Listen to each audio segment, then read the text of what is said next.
Welcome to the girls' room. So glad you came to join us in the girls' room. Fun fellowship and love. The girls' room. Bring your worries and your cares. The girls' room. You won't leave the way you came. Welcome to the girls' room. So glad you came to join us in the girls' room. Fun fellowship and love. The girls' room. Hello, everyone. Welcome back to the Girls Room. I'm your host, Pastor Yolanda Whitlow Tyus, and I am excited because we have a great show lined up today. Are you ready? Yes. Woo. As always, all are welcome into this space that is safe, judgment-free, and where every voice counts. I'm here with some of my favorite ladies. Yes, that's right, my favorite ladies. We have Francine Walker, Tamika Austin, Carla Pace, and Dr. Kim Logan Nolan. Yes. How are you, ladies? Wonderful. Everyone's good?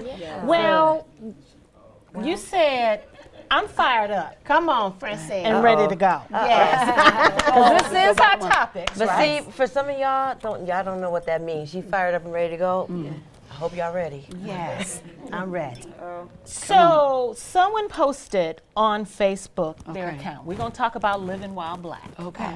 Okay. And sometimes that's not always the safest thing. It's good. Friend of mine posted an incident that happened to her. She was doing a training. She went back out to her car to get something in her trunk. Oh, I think I heard about this. Yeah. And someone of a different hue saw her in her car going through her trunk, trying to find whatever it was she was trying to retrieve. And he said, "Is that your car?" No, you didn't mention the type of car she had, though. I think it was a Range It Rover. was a Range Rover. Range Rover. Okay. The new one. The new So, one. well, see, that's funny because I didn't think about that because I drive a Lexus, so I was not thinking that's a big deal. Yes. But she was driving a Range Rover, and he said, "Is that your car?" And she was like, "Yes, it's my car." I'm going to fast forward for time's sake. He called the police on her. And security. And security. And security on her.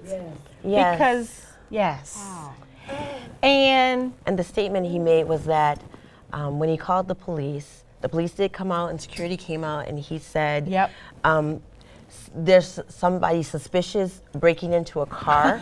Yes. She was actually at Whole Foods. oh, She was at Whole Foods. Yeah, she was. Yep. And so when the police came, they, of course, they interrogated her, and she was livid because she's like, wait a minute, I don't even understand what's going on. Yeah. Because I'm in the parking lot of Whole Foods, I'm hungry, Yep. but I couldn't find, she lost her keys or something Yeah, like she was that? looking for something in her trunk. In her trunk, and then all of a sudden the police rolls up on her and security for Whole Foods, and she's like, I just can't believe this is even happening to me right now.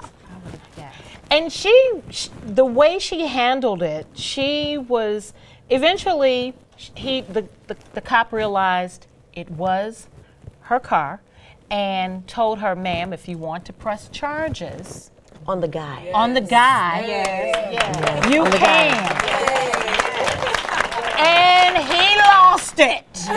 He thought it was so unfair. Imagine that.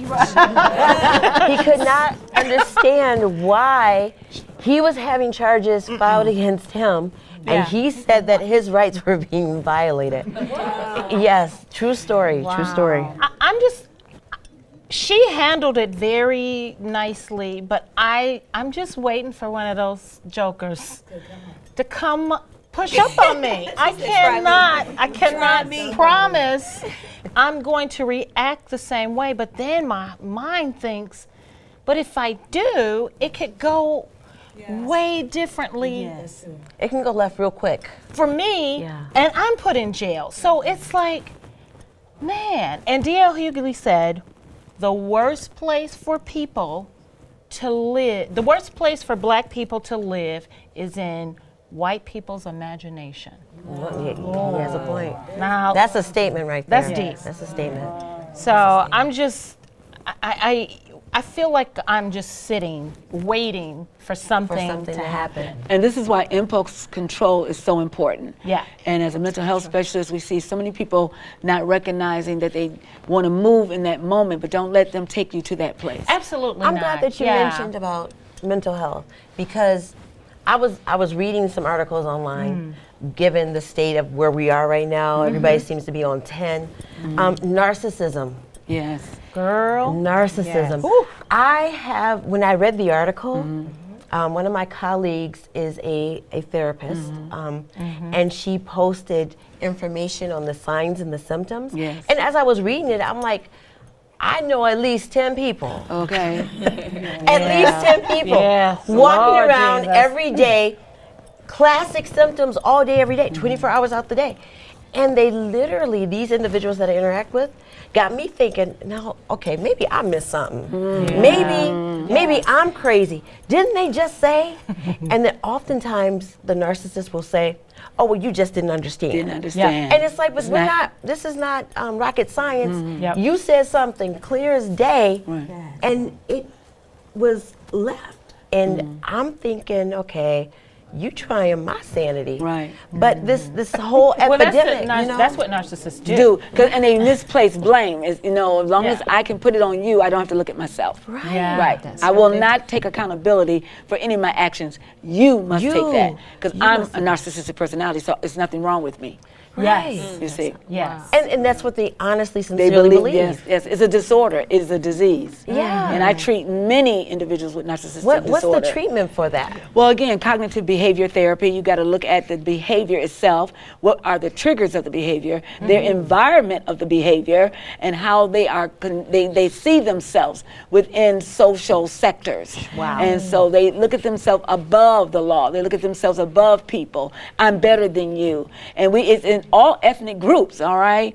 And when you come across, and we're African Americans, but when you come across an African American narcissist, you better hold on to your mind, because they don't see themselves as even African Americans. I am just above you. Right, and there's no point even trying to You persuade can't. them or talk sense. You can't. Because it's just.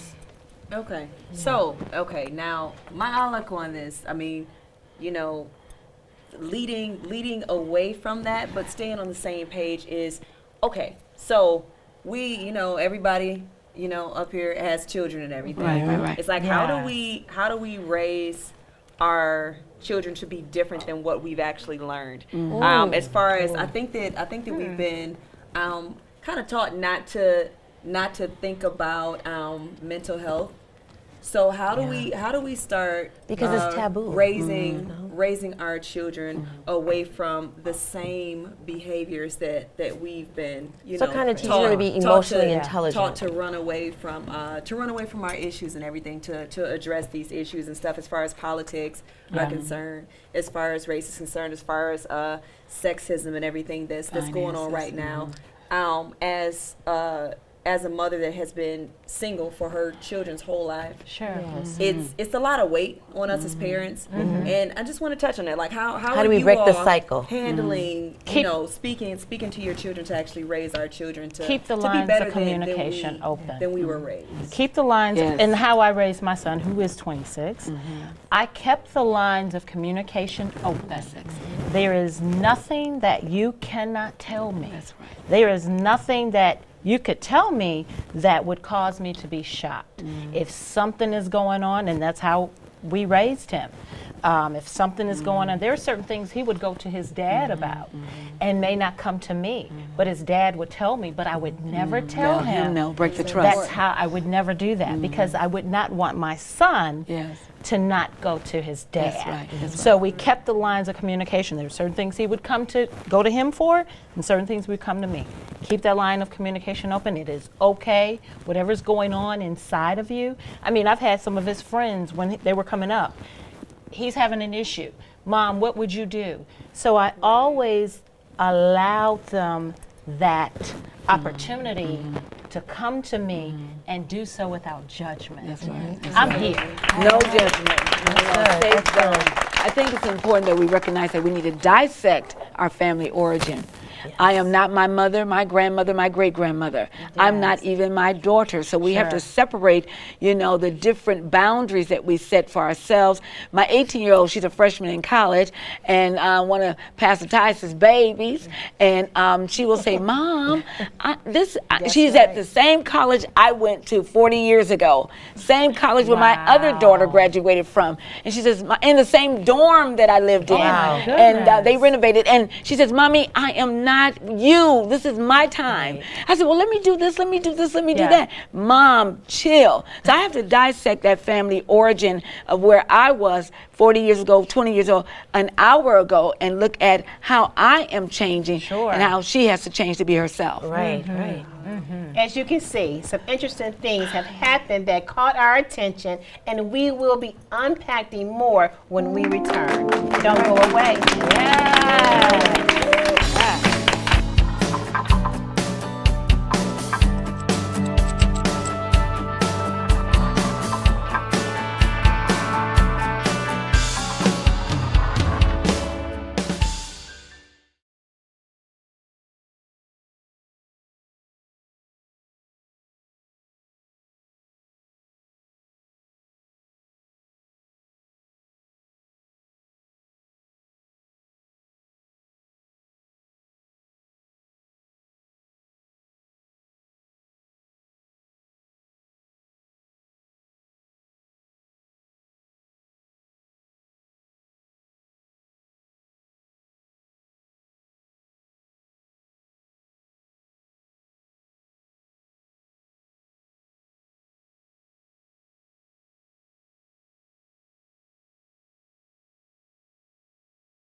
We're back, and we have been talking about hot topics.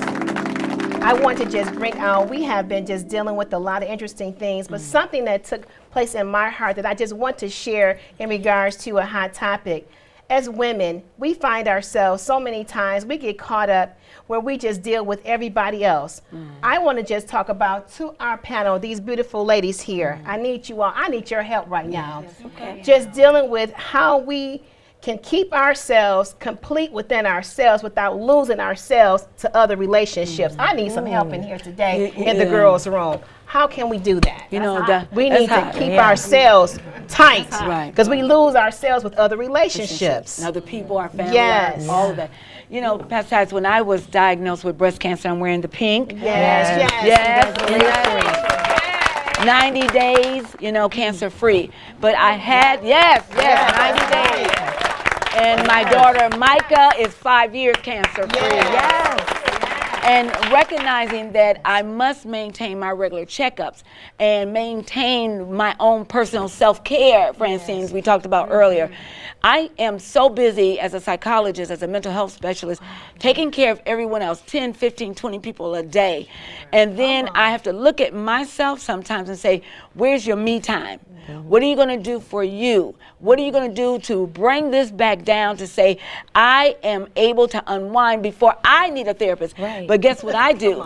I see a therapist. Come on, can I?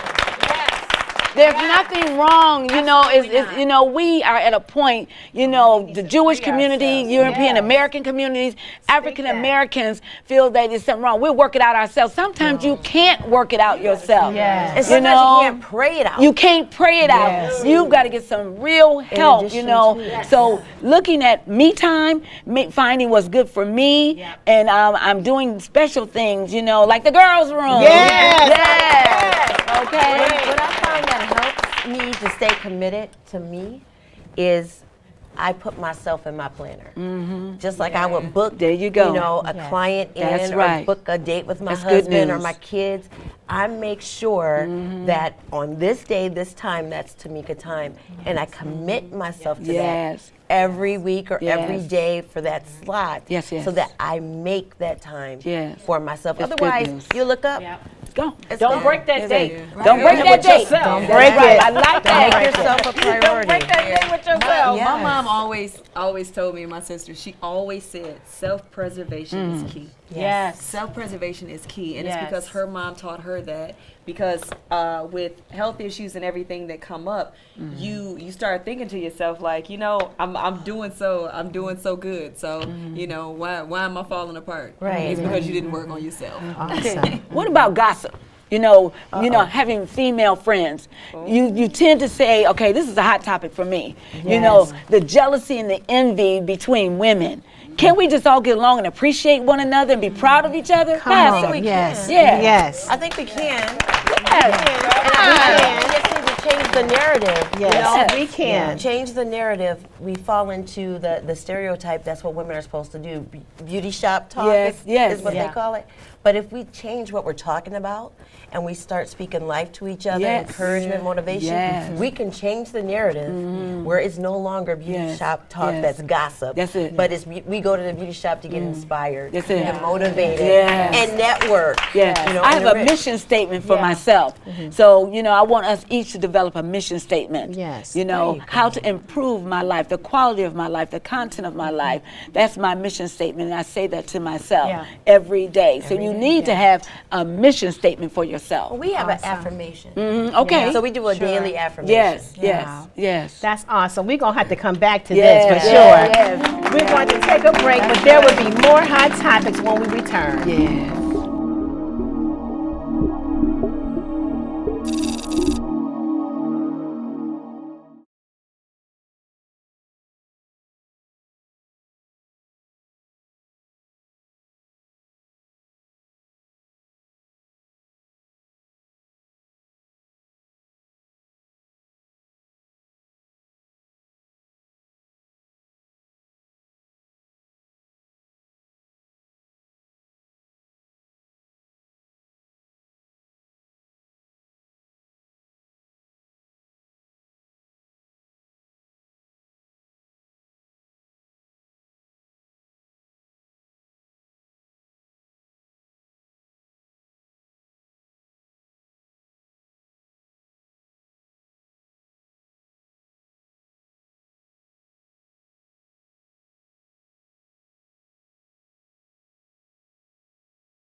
Well, here we go again. This is all the time we have for today.